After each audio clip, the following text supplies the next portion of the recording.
Hello guys, देख सकते हैं आज हमारे पास आई है ये स्टंट कार रिपेयरिंग के लिए। तो देख सकते हैं टायर वायर बिल्कुल निकल गए हैं। देख सकते हैं और ये है इसका बात।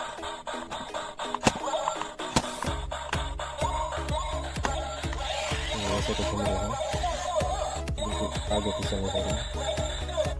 देख सकते हैं इसके पार्ट को मैं इसको रिपेयर करने वाले के पार्ट को देखने के लिए चैनल को सब्सक्राइब करो और लाइक कीजिए, दोस्तों करो।